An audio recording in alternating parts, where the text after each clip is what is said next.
ના સાકર, ના ખાંડ, ના ચાસણી કરવાની ઝંઝટ. 1 કિલો મીઠાઈ તૈયાર. હેલો ફ્રેન્ડ્સ, હું છું શીતલ. તમારું સ્વાગત છે મારા ઘરનું જ કિચનમાં.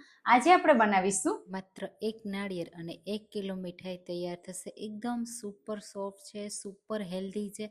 કોઈ ચાસણી કરવાની ઝંઝટ નથી. ખાંડ વગર પણ આ મીઠાઈ એટલી ટેસ્ટી લાગે છે કે એક ટુકડો ખાઈ લેશો તો ગેરંટીથી બીજો ટુકડો ખાવાનું મન થશે. તો એકદમ સિમ્પલ રીતે અને સુપર હેલ્ધી, સુપર ટેસ્ટી. ચાલો બરફી બનાવવાનું શરૂ કરીએ. એના માટે મેં અહીંયા 1 નંગ નાળિયેર લીધું છે. એને મેં તોડી આ રીતે સાફ કરી લીધું છે. અને હવે આપણે એને તોડ્યા પછી આ રીતે એની છાલ કાઢી લેવાની છે. આ નાળિયેરની બરફી છે ને છાલ કાઢ્યા વગર પણ તમે બનાવશો ને તો પણ ચાલશે, કારણ કે આપણે વ્હાઈટ નથી બનાવવાના એટલા માટે. હવે આ રીતે બધામાંથી મેં છાલ કાઢી લીધી. હવે મિક્સર જારમાં એડ કરતાં પહેલાં આ રીતે નાની નાની સાઈઝના ટુકડા કરી લેવાના, એટલે ઝડપથી ક્રશ થઈ જાય. અને પછી આપણે એને મિક્સર જારમાં એડ કરી દઈશું. તો નાળિયેરની બરફી તો તમે ખાંડમાંથી ઘણીવાર બનાવી હશે, પણ જો તમે આવી ગોળવાળી નાળિયેરની બરફી ટ્રાય ના કરી હોય તો જરૂરથી ટ્રાય કરજો અને મને કમેન્ટમાં કહેજો કે તમે મારી રેસીપી કઈ સિટીમાંથી જુઓ છો. અહીંયા મેં નાળિયેરને થોડું ક્રશ કરી લીધું. તમે જુઓ આ રીતનો અધકચરો ભૂકો થઈ ગયો. હજી આપણે એને સ્મૂથ કરવાનું છે, એટલા માટે આપણે એમાં અડધો કપ દૂધ એડ કરીશું. અહીંયા નોર્મલ મેં દૂધ સાદું જ લીધું છે, મલાઈ કાઢેલું. અને ફરીથી આપણે બ્લેન્ડ કરી લઈશું, એટલે એકદમ સ્મૂથ પેસ્ટ તૈયાર થઈ જશે. જેટલી બને ને એટલી સ્મૂથ કરવાની, એટલે જે મીઠાઈ છે ને એકદમ માવા જેવી તૈયાર થાય. હવે અહીંયા આપણે આ નાળિયેરની પેસ્ટ તૈયાર થઈ ગઈ. આમાંથી મીઠાઈ તૈયાર કરીશું. એના માટે અડધી ચમચી ઘી એડ કરીશું. ઘીની ફ્લેવર આવે ને એટલા માટે જ આપણે ઘી એડ કરીએ છીએ. સાથે 1/4 કપ દૂધ અને અડધો કપ મિલ્ક પાવડર એડ કરીશું. તો અહીંયા માવો એડ કરવાની ઝંઝટ નથી, પણ આ રીતે મિલ્ક પાવડર પહેલેથી જ એડ કરશો ને તો માવા જેવો 100% ટેસ્ટ આવશે. તો આ રીતે દૂધ સાથે મિલ્ક પાવડરને પહેલાં મિક્સ કરી દેવાનો. અલગથી ઉપરથી મિલ્ક પાવડર જો તમે એડ કરતા હોય ને તો એકવાર આ રીતે ટ્રાય કરજો, કારણ કે ઘણી વખત કેવું થાય કે આપણે ઉપરથી મિલ્ક પાવડર એડ કરીએ ને તો એમાં લમ્સ ગાંઠા બની જતા હોય છે અને એ કોઈ રીતે મિક્સ પણ નથી થતા હોતા. પણ જો આ રીતે તમે મિક્સ કરો ને તો ઝડપથી મિક્સ પણ થઈ જાય અને પહેલેથી જ મિલ્ક પાવડર એડ કરવાથી એનો માવો સરસ એવો તૈયાર થઈ જાય છે. આ રીતે સરસ મિક્સ થઈ ગયું. દૂધ થોડું ગરમ થઈ જાય ને પછી આ રીતે નાળિયેરની પેસ્ટ એડ કરીશું. તો બધું જ આ રીતે એકસાથે એડ કરી દઈશું અને પછી આપણે એને સરસ રીતે મિક્સ કરવાનું છે. અહીંયા તમે જુઓ આપણે હજી એડ કરતા હતા ને ત્યાં જ એમાં મલાઈ થઈ ગઈ.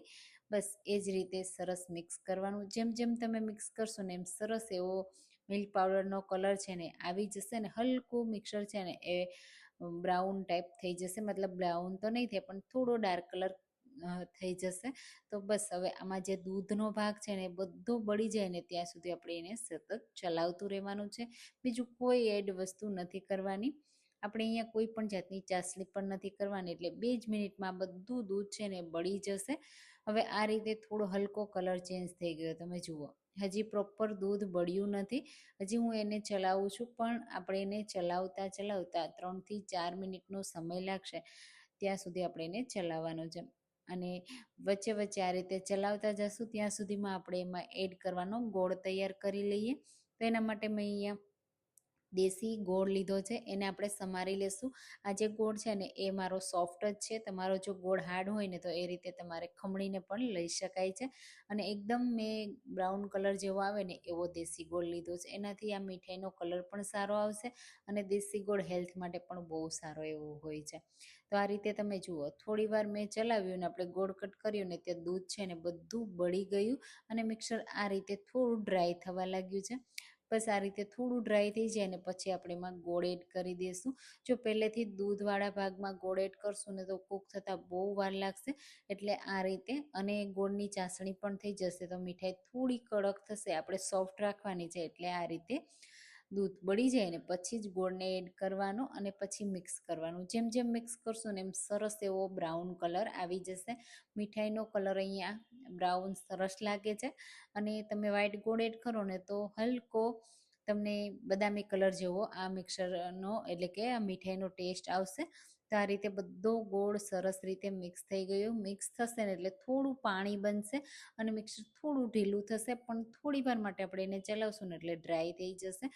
ગોળ એડ કર્યા પછી ડ્રાય થતાં બિલકુલ વાર નહીં લાગે.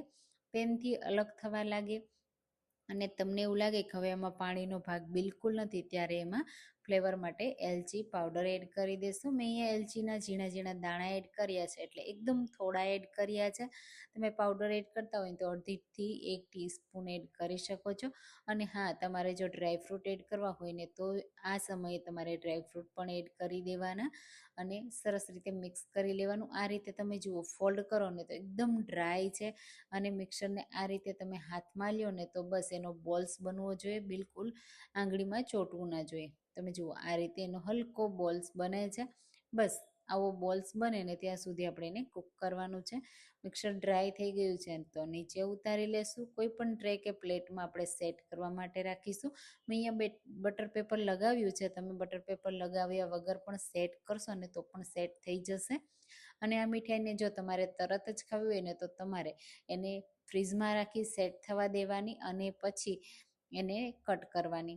અહીંયા હું ફ્રીઝમાં નથી રાખતી, 1 કલાક માટે ઠંડી થવા દઈશ. અને હું અહીંયા પિસ્તાથી ગાર્નિશ કરું છું. ગાર્નિશ કરવાની પણ જરૂર નથી, એકદમ સિમ્પલ અને સરળ રીતે આ ટેસ્ટી અને હેલ્ધી મીઠાઈ તૈયાર થાય છે.